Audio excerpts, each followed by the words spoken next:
Hello, hello, hello, beautiful people, and welcome back to VocabVerse, the channel where we teach you the English you'll actually use so you can speak with confidence and flair. My name is Jack. And I'm Emma. We are so thrilled to have you with us today for a topic that is quite literally an everyday experience.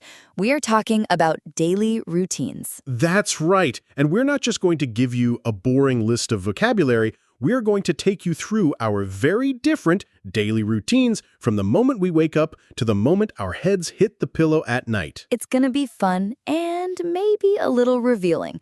By listening to our conversation, you will learn a massive amount of vocabulary and natural phrases to describe your own day.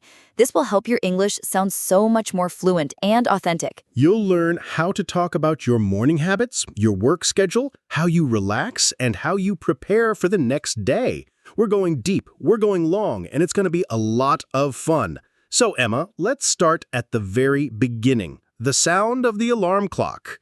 Tell me, what does your morning look like? Oh, I am so glad you asked. I am what you would call an early bird. My alarm goes off at 5:30 a.m. and I don't hit snooze. I get up immediately and hit the ground running. Wait, 5:30 a.m.? The sun isn't even sure it wants to be up at that time. I am the complete opposite. I'm a night owl, so mornings are my enemy. My alarm goes off at 8:30, and I probably hit the snooze button at least 5 times. I have to literally drag myself out of bed. 5 times? Jack, while you're snoozing, I'm already halfway through my morning ritual. First, I hydrate with a big glass of water with lemon. Then I meditate for 15 minutes to clear my head and set my intentions for the day. Set your intentions? My only intention at that hour is to find the coffee machine. I am a true creature of habit. I stumble to the kitchen, get my caffeine fix with a massive cup of black coffee, and then I scroll through my phone for about 20 minutes just to feel human. See, I try to avoid my phone for the first hour. It's part of my digital detox. After meditating, I do a 20-minute workout, then I make a nutrient-dense smoothie for breakfast.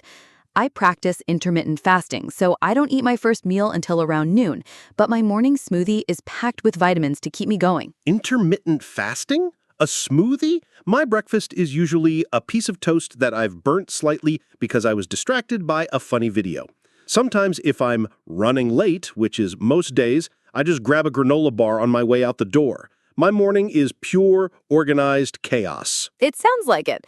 My entire morning is designed to be productive. After my smoothie, I sit down and time block my workday. I schedule every single task, from writing reports to answering emails. Even my breaks are scheduled. It helps me stay in the zone. Wow, I am in awe of your organization.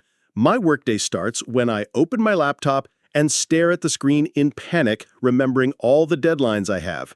My work style is less time block and more panic-driven bursts of energy.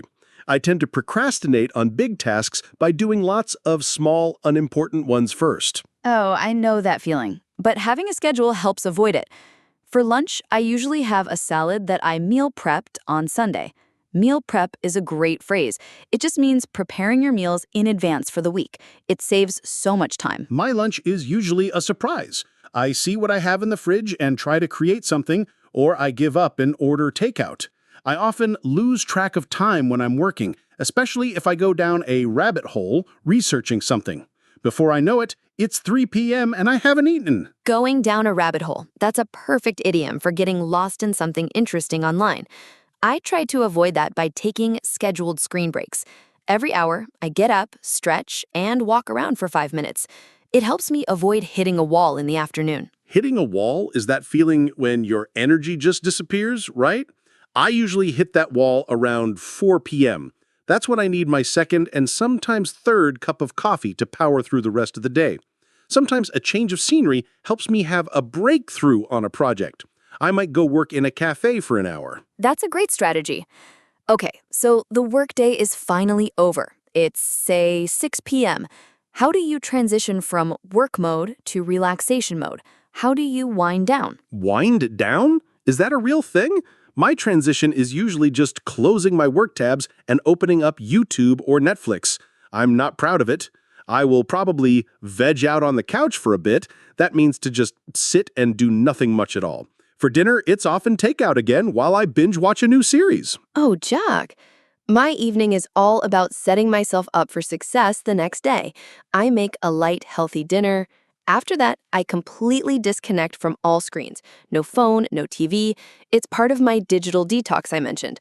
I'll read a book, usually nonfiction, to learn something new. I love the idea of that, but the pull of a good story on a streaming service is too strong.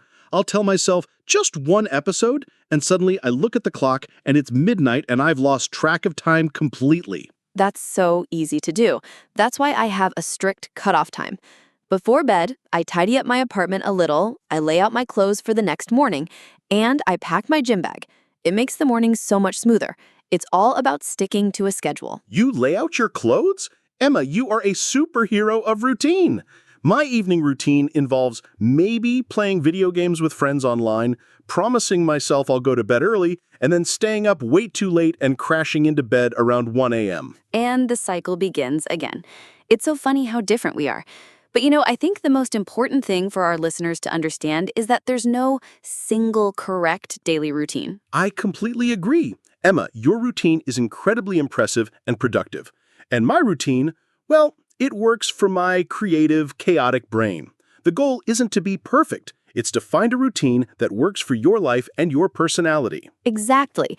And now you all have the language to describe it, whether you're an early bird like me or a night owl like Jack. We've covered dozens of phrases today, from hitting the snooze button and getting your caffeine fix, to meal prepping, winding down, and vegging out. We hope hearing these words in a real, funny, and meaningful conversation helps you remember them and use them in your own life. We would love for you to practice. Try to describe your own daily routine using at least 5 phrases you learned today. That is a brilliant idea. Thank you all so much for joining us on Vocab Verse today. If this conversation helped you, please consider sharing it with a friend who is also learning English. And don't forget to follow our podcast for more deep dives into the English language. Until next time, keep practicing. Stay curious and have a wonderful day from morning to night. Bye for now.